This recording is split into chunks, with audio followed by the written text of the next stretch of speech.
नवरात्रि का 5वां दिन माता स्कंदमाता की कथा।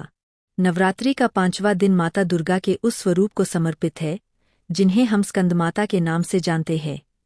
स्कंदमाता का अर्थ है स्कंद की माता। स्कंद का दूसरा नाम कार्तिकेय है, जो देवताओं के सेनापति और महाशक्ति संपन्न देवता माने जाते हैं।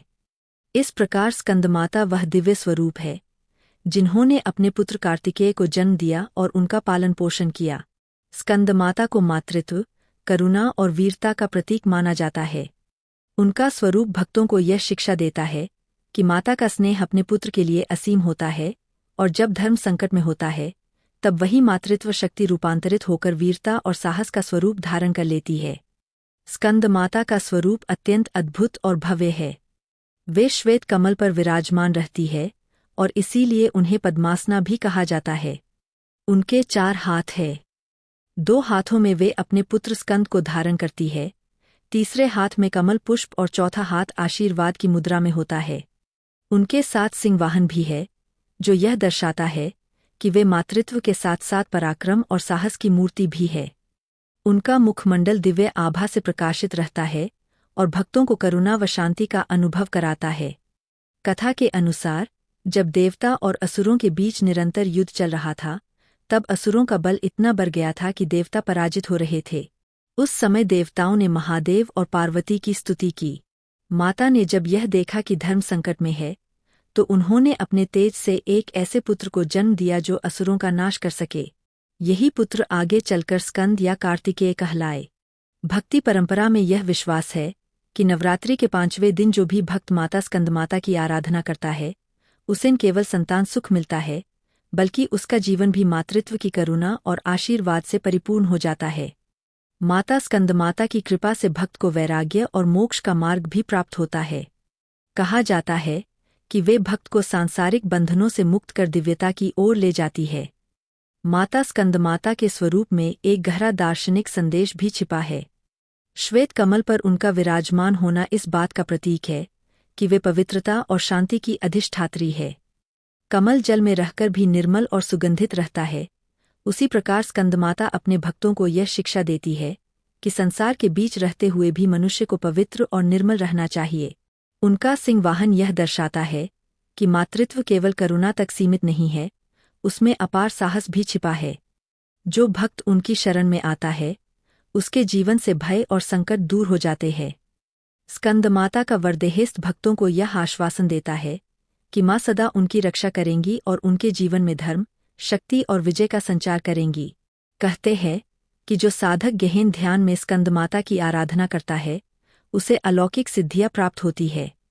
वे न केवल सांसारिक सुख देती है, बल्कि आध्यात्मिक उन्नति का मार्ग भी खोल देती है।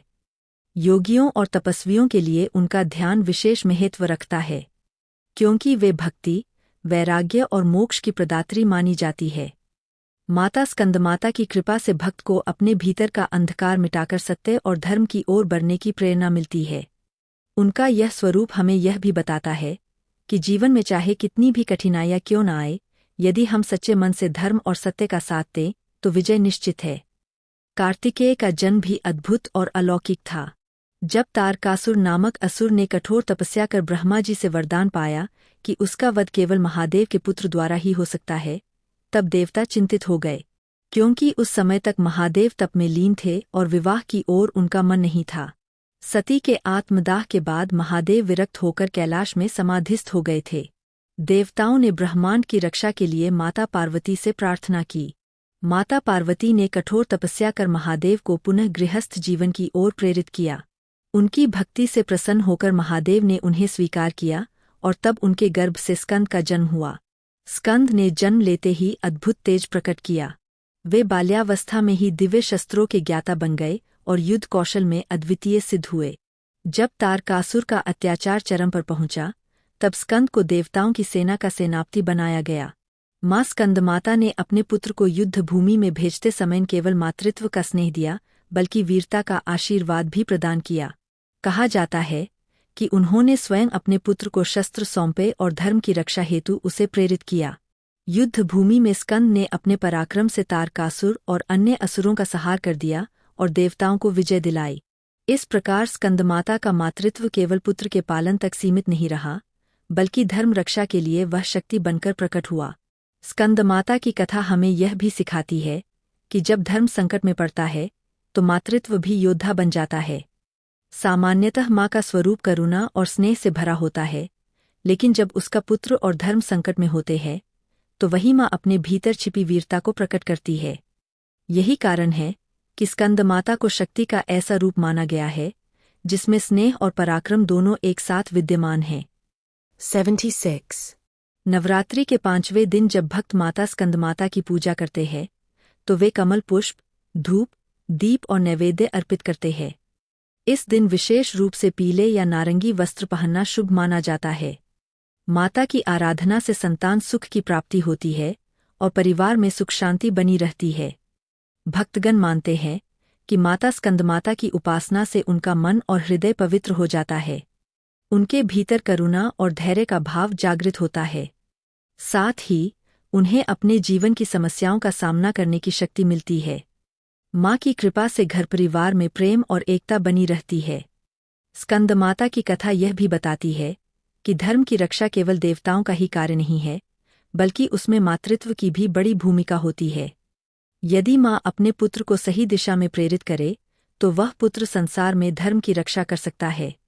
यही संदेश स्कंदमाता हमें देती है। इस प्रकार स्कंदमाता का स्वरूप केवल एक पौराणिक कथा नहीं, बल्कि जीवन के हर पहलू में मार्गदर्शन देने वाला है। उनका स्नेह, उनकी करुणा और उनका पराक्रम भक्तों के लिए प्रेरणा का स्रोत है। नवरात्रि के 5वें दिन उनकी पूजा कर भक्त यह प्रार्थना करते हैं कि माँ हमें भी वही शक्ति दे जिससे हम अपने जीवन में धर्म का पालन कर सकें और सत्य के मार्ग पर चल सकें। माता स्कंदमाता की कथा हमें यह स्मरण कराती है कि हर माँ में असीम शक्ति होती है। उसका मातृत्व केवल स्नेह नहीं, बल्कि धर्म और सत्य की रक्षा का आधार भी है। यदि हम उनके उपदेशों को अपने जीवन में अपनाएं तो हम भी कठिन से कठिन परिस्थिति में विजय पा सकते हैं। कल नवरात्रि के 6ठे दिन हम माता कात्यायनी की कथा सुनेंगे, जो महिषासुर मर्दिनी के रूप में जानी जाती है और जिनका स्वरूप वीरता और साहस का अद्वितीय प्रतीक है। कल आएगी 6ठे दिन की कथा।